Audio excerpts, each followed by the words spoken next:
Obrigada, meu Deus, por mais este dia maravilhoso.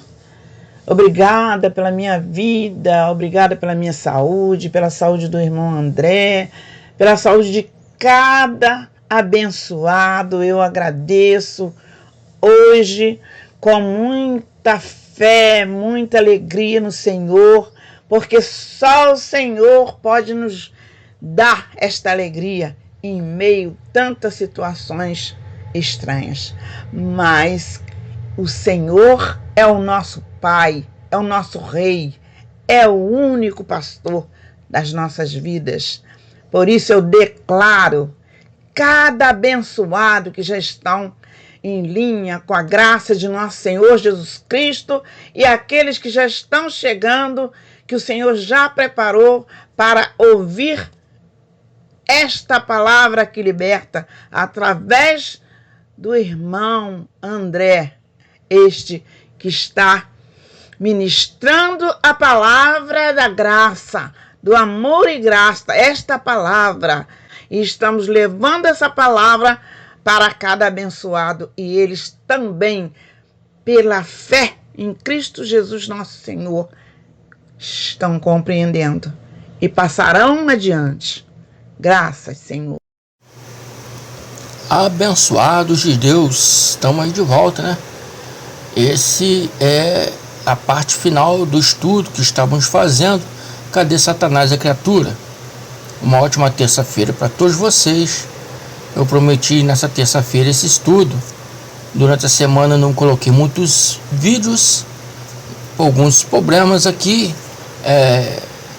de edição, mas já está tudo resolvido, o programa já está resolvido. Amém, abençoados? Desejo aí uma sorte de bênçãos a todos vocês.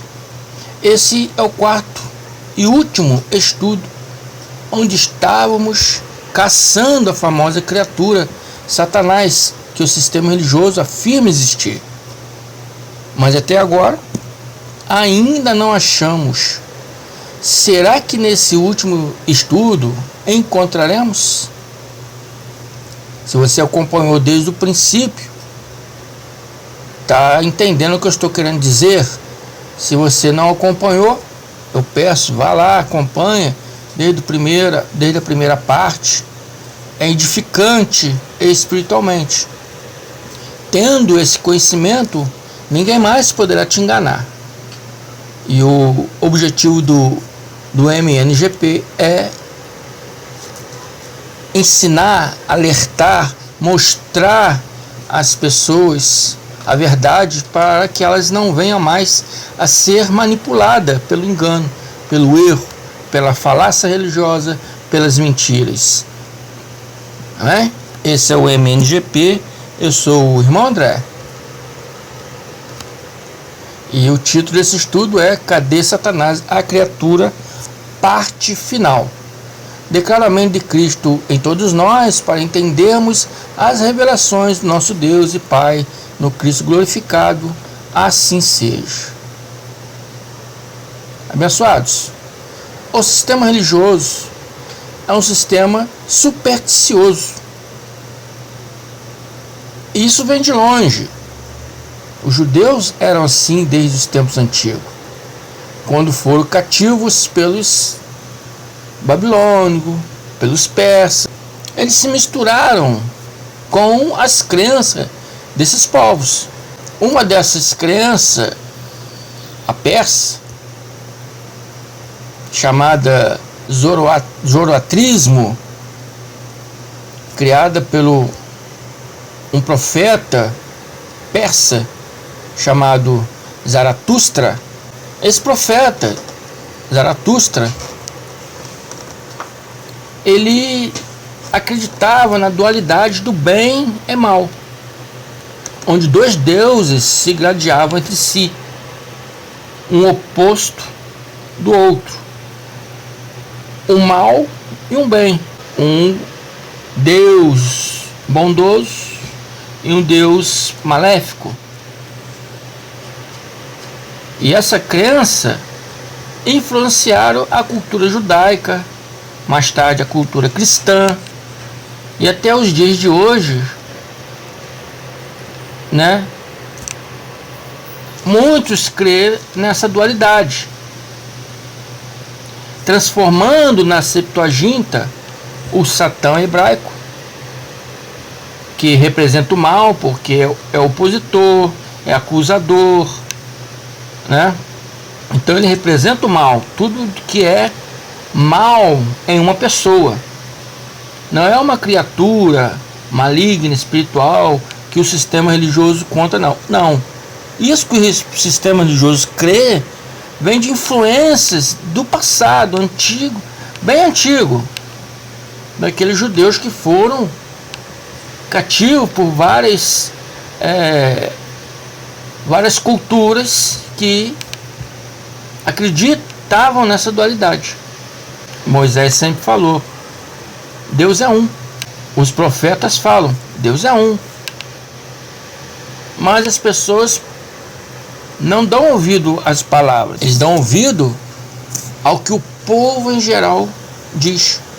Existe uma palavra que diz: a voz do povo é a voz de Deus. Não, é mentira. A voz do povo não é a voz de Deus. O povo gosta de miticismo.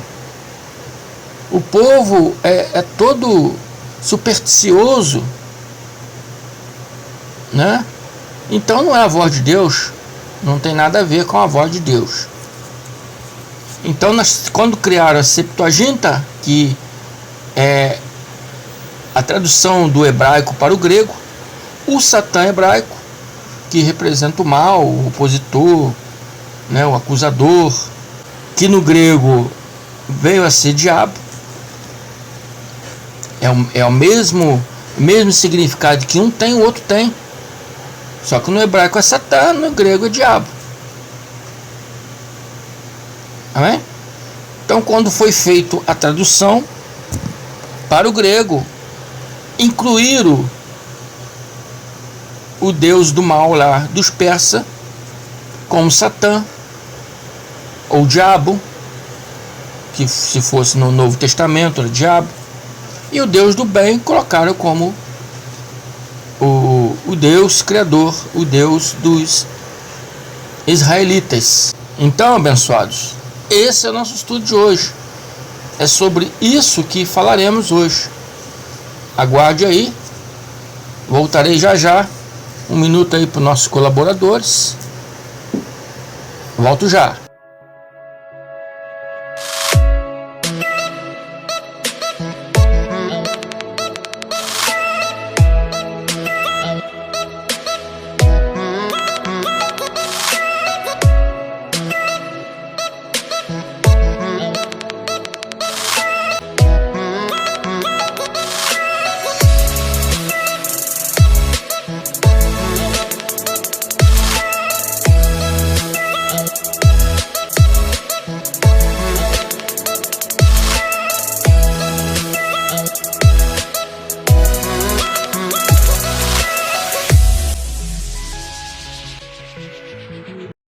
Abençoados, os pregadores do sistema religioso pregam a mesma dualidade. Ora fala de Deus, ora fala de Satanás ou o diabo, que é mais usado, né, por causa da tradução do Novo Testamento, que é grega. E os seguidores desse sistema religioso assim creem. Esse estudo veio para mostrar aos abençoados de Deus que não existe esse ser espiritual, essa criatura tanto falada no sistema religioso. Não existe. Existe todo um miticismo vindo de outras culturas influenciadoras, como eu mostrei, onde os judeus, influenciados pelos cananeus, pelos babilônios, pelos persas, e a Igreja Católica foi criada do judaísmo. E Martinho Lutero veio da Igreja Católica e criou o protestantismo, que é as igrejas evangélicas de hoje. Então todas elas estão ligadas num sistema só, único, religioso, que crê nessa dualidade.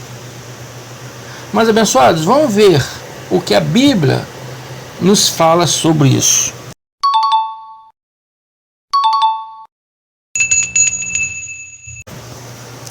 Vamos ver um versículo aqui onde se fala do rei Davi. Davi estava fugindo do rei Saul porque queria matá-lo. Se refugiou nas terras inimigas dos filisteus, onde Davi conhecia um filisteu, né, que era o rei de Gate, e lá ficou como segurança pessoal desse rei de Gate, chamado Ax, e seus 600 homens. Mas a presença de Davi e os seus 600 homens israelenses nas terras filisteus não agradou os filisteus.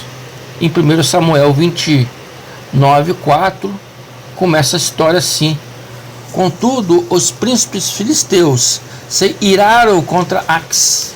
Ax era o rei de Gate, e disseram: mande embora este homem, ele não deve ir para a batalha conosco, senão se tornará nosso adversário durante a batalha. Abençoados, como está na sua Bíblia aí? Me diz. Coloca nos comentários aí. Está escrito Satanás ou adversário? Adversário. A maioria das Bíblias estão adversário. Mas adversário significa Satã em hebraico. Em português, Satanás. Por que eles não traduziram corretamente? Em outra passagem, traduzem correto. Quando querem manipular os incautos, traduzem corretos. E aqui não fizeram, por quê? Porque mostraria o que eu venho falando desde o princípio desse estudo. Satã, Satanás é um ato, uma condição do ser humano e não uma criatura espiritual, como é ensinado no sistema religioso. A Bíblia diz: transformai-vos pela renovação da mente. Então esse estudo hoje vem para você transformar, renovar a sua mente, tirar essas coisas da sua mente e vem crer realmente no que é, no verdadeiro, e não no que é ilusório. Vamos ver outra passagem onde afirma que o Satanás aqui é pessoa. Em 1 Reis 11:1, o rei Salomão amou muitas mulheres estrangeiras, além da família do faraó. Eram mulheres moabitas, amonitas, adomitas. 2. Eles eram das nações sobre as quais o Senhor tinha dito aos israelitas: vocês não poderão tomar mulheres dentre essas nações, porque elas os farão desviar-se para seguir os seus deuses. No entanto, Salomão apegou-se amorosamente a elas. 3. Casou-se Salomão com 700 princesas e 300 concubinas, e as suas mulheres o levaram a desviar-se do Senhor. Salomão foi um homem de fé enquanto era jovem. Salomão fez muitas coisas que agradavam o Senhor. Muitos feitos de Salomão agradavam o Senhor, mas na sua velhice começou a se desviar para agradar as suas esposas estrangeiras. Salomão era rei de todo o território, de Israel, e todos teriam que servi-lo. Então Salomão não estava levando não só a sua vida à transgressão, mas todo Israel para o abismo. E o Senhor não iria deixar isso ocorrer. Então o Senhor se levantou em juízo contra ele, disse em 1 Reis 11:9. O Senhor irou-se, coloquei entre aspas aí, entrou em juízo. E vou explicar por que eu fiz isso. Não estou querendo adulterar a escritura, não, como alguns julgam aí e falam aí comigo aí. Não é isso, não. Vou explicar por quê. Preste atenção. o Senhor entrou em juízo contra Salomão por ter se desviado do Senhor, o Deus de Israel, que lhe havia aparecido 2 vezes. Coloquei em juízo porque ira é obra da carne, Deus é espírito. Não se ira, mas pode entrar em juízo contra um povo, uma pessoa, como o caso de Salomão. Juízo, embora pareça uma coisa ruim, juízo é conserto. O Senhor entrou em juízo com Salomão para o conserto, para impedi-lo ele de continuar a levar todo Israel a transgredir, e ele pessoalmente também não continuar na prática do erro. Então no 11, o Senhor, ele diz assim: já que essa é a sua atitude, e você não obedeceu a minha aliança e os meus decretos, os quais lhe ordenei, certamente lhe tirarei o reino e o darei a um de seus servos. 12. No entanto, por amor a Davi, seu pai, não farei isso enquanto você viver. Eu o tirarei da mão de seu filho. Então Deus começa o seu juízo contra Salomão. E o Senhor agora vai levantar mais 2 Satanás para impedir Salomão de reinar até sua morte. Nesse período, né, o reinado dele foi turbulento, mas era Deus impedindo ele de prosseguir no erro. Então agora vai começar, o versículo vai começar a mostrar, a história vai começar a mostrar que Deus agora vai levantar mais 2 adversários, mais 2 Satanás, para impedir Salomão de reinar. 14. Então o Senhor levantou contra Salomão um adversário. Adversário no hebraico significa Satã, Satanás. E esse era uma criatura espiritual que o sistema religioso tanto ensina? Não, era um homem. O edomita Hadad, da linhagem real de Edom. Lembra-se sempre que eu disse que adversário em hebraico antigo é Saitã. Será que Saitã trabalha para Deus, fazendo biscate em vez de encontro? Não, abençoados. Era um homem igual. Era um homem igual ao caso de Davi. Um homem igual aconteceu no caso de Balaão. No caso de Balaão era um anjo se opondo, né, contra Balaão. No caso de Jó, era um homem, os amigos de Jó. Era um homem. Não é uma criatura. Era um homem que foi usado por Deus, Hadad, para impedir Salomão.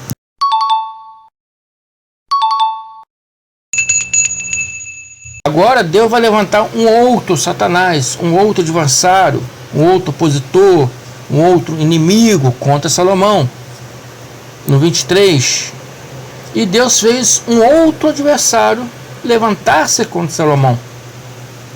Deus fez um outro Satanás, levantar-se contra Salomão.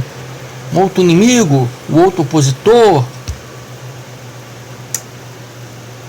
Mais uma vez se fala em ações e atos humanos. E esse adversário se chamava Rezon. Rezon, filho de Elíada, que tinha fugido do seu senhor Hadadezer, rei de Zobá. Aconteceu o que?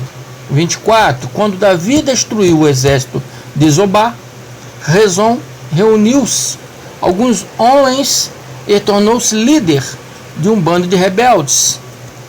Eles foram para Damasco, onde se instalaram e assumiram o controle. 25. Rezon foi adversário de Israel enquanto Salomão viveu, e trouxe-lhe muitos problemas além dos causados por Hadad. Assim, Rezon governou a Síria e foi hostil para com Israel em toda a vida de Salomão. Estão entendendo, abençoados? Eu não preciso mais fazer mais estudo nenhum. Por isso que eu botei esse como o quarto e último estudo. Não preciso fazer mais. Vou ficar por aqui. Não encontramos a criatura tão ensinada no sistema religioso, provando ser uma falácia religiosa, uma mentira, uma manipulação teológica para te prender nos laços do passarinheiro. Amém? O Senhor Jesus disse: e conhecereis a verdade vos libertará. Mas apenas para quem crer. Se você crer nesse estudo, se você viu só esse, vai no começo, vê todos os outros. São 4 estudos, esse é o último. E se você crer nesse estudo, digam lá nos comentários: eu creio. Digam lá no comentário: amém.